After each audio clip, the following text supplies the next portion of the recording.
Hi, I'm Caitlin Maggs, and I am very happy to be presenting you this short document about artistry. My background was in classical ballet and then contemporary dance, and when I was about halfway through my career, I ran away with the circus. So after being a classical dancer, I joined Cirque du Soleil as their artistic head coach, where I was in charge of all the artistic training for 22 years, working with gymnasts and acrobats from around the world, from different disciplines, and teaching them about creativity and artistry. So today, what I want to share with you is some information and tips and knowledge and know-how about artistry and artistic training. The presentation will be done in 4 parts. Today's part is on focus, breath, and expression. So let's talk about focus, breath, and expression, all connected together and very important in the artistic performance. So we're going to talk about the importance of connecting with your partners, using your focus to connect with your partners, connecting with the public, how the focus can also project your emotions and the storyline, how the eyes are one of the most powerful tools. I say the eyes are the mirror of the soul, so it adds very much to the artistic performance, and how all of this needs to be connected with breathing. So when talking about focus, what's important to look for in your gymnasts is, first of all, where are the artists looking when they're doing their routine? Are they connecting with each other? Are they connecting with the public? Are they connecting with the environment around them? Are they able to project emotions and intentions through the eyes and the focus? These are all very important questions to ask and to look for when you're training focus or trying to develop a stronger focus. So you could ask your gymnast also, what do you see? Are they just looking at things or are they really seeing them? So this is a very important distinction to make. Maybe ask them to go through their routine and really see one another. Or the next time go through the routine and really see the environment they're in so that they really start to develop the power of the focus and how this can direct the attention to where we want it to be. Very, very important. And have fun with that because it's one of the most important tools. So as I just mentioned, the eyes are a very important tool in the artistic performance. We say the eyes are the mirror of the soul, and this is true more than ever when we're on stage or performing our routines in front of a public. The eyes can really connect the emotions to our stage presence and our performance and how we communicate our emotions. Um, It also allows the gymnasts to direct the public's attention to wherever they want. So if they're working with their storyline, with their partners, with their props, where they direct their focus can really accentuate and heighten the experience for the public, really concerning the artistic performance. And also the eyes can express emotions and also tell a story. So these elements are all very important when we're talking about focus and the use of the eyes. For instance, when I'm doing my routine, if I look up at my hand or at my hoop or ribbon that's in the air, I direct all the public's eyes to wherever I am looking. So this really keeps the public connected to what I'm saying, what the story's about, how I'm expressing the music or the theme or the emotions I'm trying to convey to the public. So the eyes are really key in our presentation. Also, when we have short freezes or moments of pause within the routine, we can also use that focus, we call it a fixed focus, where we just look at one thing for a second or two, and this really augments that moment. It accentuates that moment and gives it more punch and more power. So keep working on that element of focus.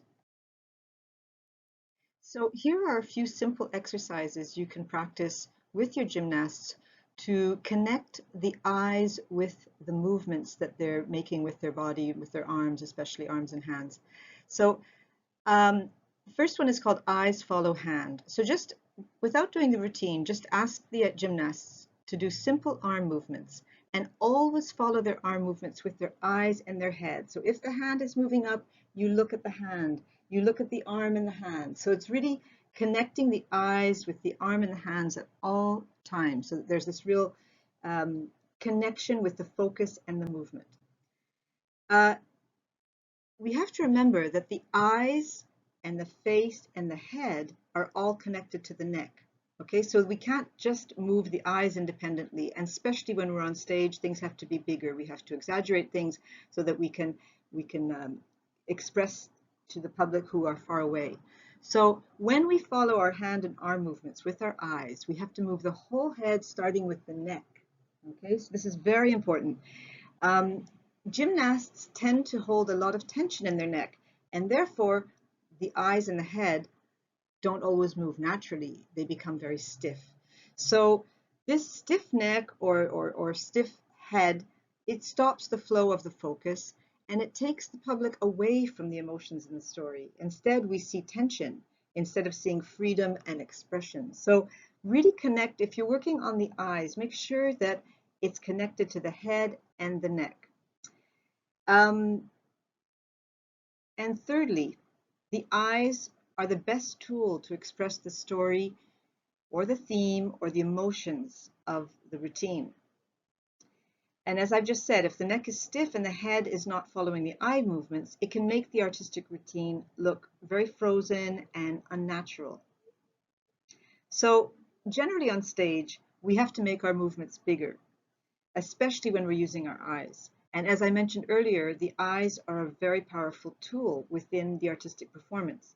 Therefore, when you're moving the eyes, you have to remember to include the head and the neck when coaching the gymnast's focus. Very important to remember that.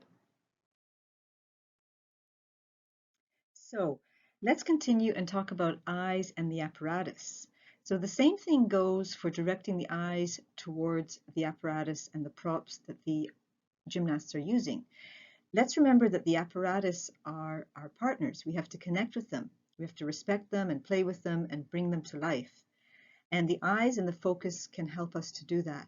So you can repeat the eyes follow hand exercise from the previous slide using an apparatus, doing simple throws, and always following the arm, hand, and the apparatus while it's in movement with our eyes and our head.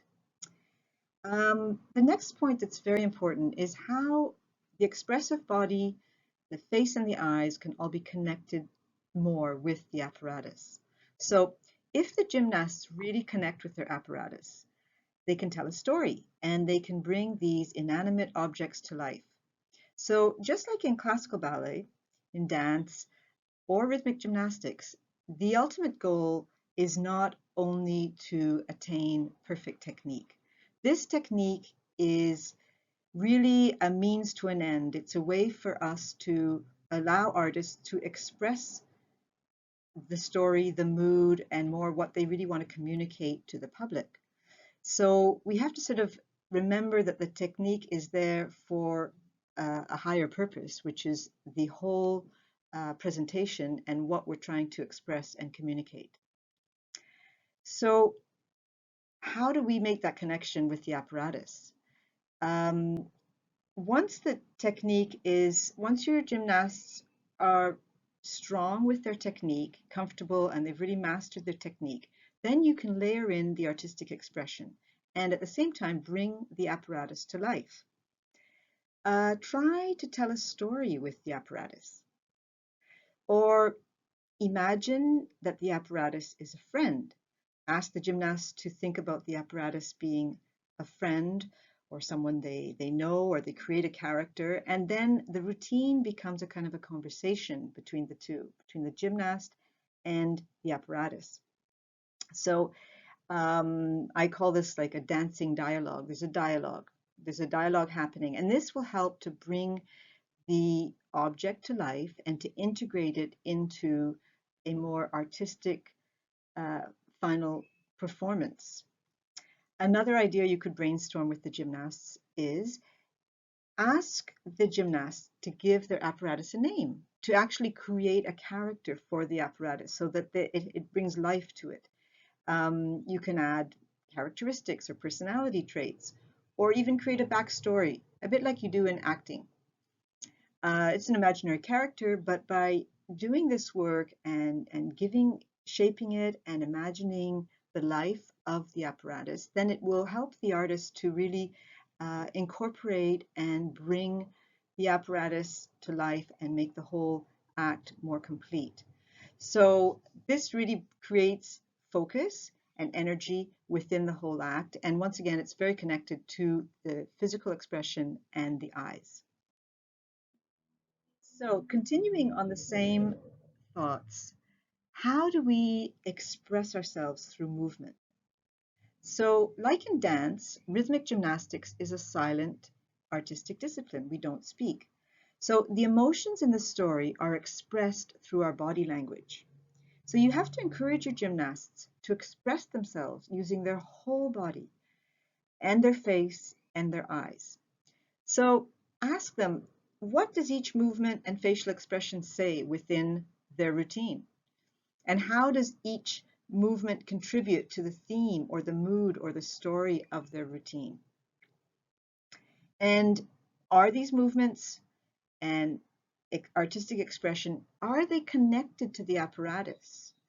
We don't want to think about the apparatus as just a technical piece of equipment that we have to do all of these very difficult tricks with. We really want to connect with it and incorporate it in the overall artistic expression.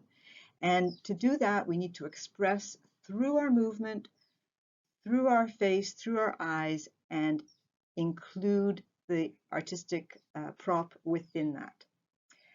So next point is when you're doing high-level technical elements, you also want to find that natural movement flow and artistic expression within the technique.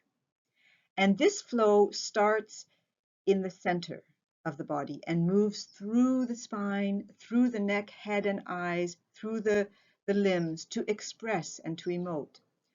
One thing that I like to think of, and this could maybe help you with your gymnast, there's a famous children's song in English that's about let's say the leg bone's connected to the knee bone's connected to the thigh bone's connected to the foot bone, etc.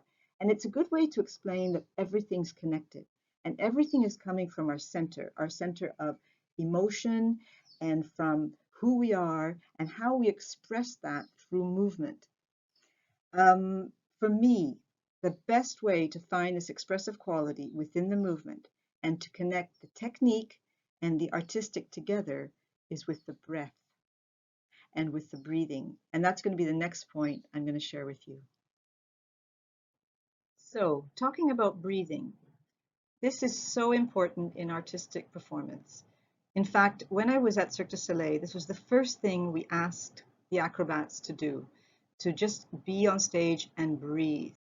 Of course, this was in the studio. Once they're performing, they're concentrating on their acrobatic performance, etc. But to learn to breathe is essential to developing authenticity in our performance, to being more natural, more human, and being able to express our emotions through our breathing and connected with the music, of course. So first things to look for, when you look at your gymnasts, are they breathing or are they holding the breath? You'll see this right away. If they're holding the breath, they're going to be very tense in the upper body and it kind of freezes the expression on their face as well. So remembering to breathe during performance really improves the stage presence and the quality of the stage presence and how we project our emotions. And it also makes the performance much more natural and alive. So the breath connects the artistry with the technique. So it's a very, very important element to work on. So let's talk about a few simple breathing exercises that are going to help to increase the artistic flow in the routine. So the first exercise is done lying down on the floor. So ask the gymnasts to lie down on the floor. It could be at the beginning of the training with their hands on their stomach. and ask them to breathe in through the nose for 4 counts, then hold the breath for 4 counts, and then slowly exhale through the mouth for 8 counts.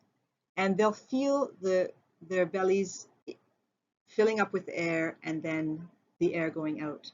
Okay, so be aware of the breath going deep into the lungs, into the belly, and the belly rises and lowers. Then when they're more comfortable with that, you can lengthen the counts to 5, 5, 10 as you get more used to deep breathing. Try this exercise for about 5 minutes. Then ask them to stand up and maybe mark through their routine. When they're going through the routine, ask the artist to be aware of their breathing whenever they can. So, for example, during the pauses or the preparations before their big tricks or their elements, or the transitions, or before and after the elements. So if they remember to breathe just before executing a big trick or an element, it will add a certain ease and a flow, and it will keep the artistic continuity. And this will allow the audience and the judges to stay in the artistic mood or the theme of the act. So it's important to kind of give the gymnasts a chance to kind of work through their act, asking them to breathe, be aware of their breath whenever they can, and then maybe the next time you layer in the music. So don't maybe ask them to do everything at once, or just mark through their tricks and just become aware of the breath, because it's a new element for them and it may take them, you know, a few days, a few weeks to kind of incorporate that and really feel the difference. And I really assure you, you will see the difference right away. And the third exercise I've called the talk or sing exercise. Now, this is a great exercise to help the gymnasts to breathe during their routine. In fact, it forces them to do so. So in training, ask the gymnasts to talk or sing throughout their routine. So I'm suggesting to do the routine without music, marking all of the big elements. Just ask them to dance through their routine, talking or singing. And you'll see that this forces them to breathe. By the act of talking or singing, you're forced to breathe, and you will see the difference right away. At first, they might be a bit shy to be vocal, so you can ask them to talk or sing about anything. I've asked artists to just talk about what they did since they got up this morning, or what they had for breakfast, or maybe describe their family, their sisters or brothers, or they could even sing a simple song that they know by heart. Of course, when they're doing their tricks, they won't be vocal, but during all the transitions, they can try doing this. And you will see this exercise helps immediately to relax the facial expression, that sort of frozen feeling, because they're breathing more. So suddenly the movement quality improves and they don't have a stiffness or a frozen facial expression. And even the movement quality becomes freer and more natural and expressive. Let's recap on section 1 on focus, breath, and expression. So we began talking about focus and how it's important to connect with our partners, with the public, and with the apparatus, and also to try to see the difference between seeing versus just looking. Next point was eyes are the mirror of the soul. Eyes are a very important tool in the artistic expression, so use them to express the emotions and the story you want to convey, and also to direct the public's attention where you want it to be. This next point is really how to use the eyes to the best, is to really include the face, head, and neck movement. So on stage, we have to make movements bigger. We have to find amplitude, especially when using the facial expression and the eyes. So it's very important to include the head and the neck, that there's a freedom of movement, there's no stiffness, and that this will help us to express ourselves within our performance. We also want to bring the apparatus to life. And to do this, you can use the eyes to really help create a focus towards the apparatus, which are the partners of the gymnasts. We need to connect with these props or these inanimate objects. We need to play with them and bring them to life. You can also explore the idea of adding a character to your prop or to your apparatus, and then the routine becomes a conversation, or what I like to call a dancing dialogue. The next point that we talked about was how to be more expressive using our body language and our facial expressions and our eyes. So it's the artistic language of expressive movement.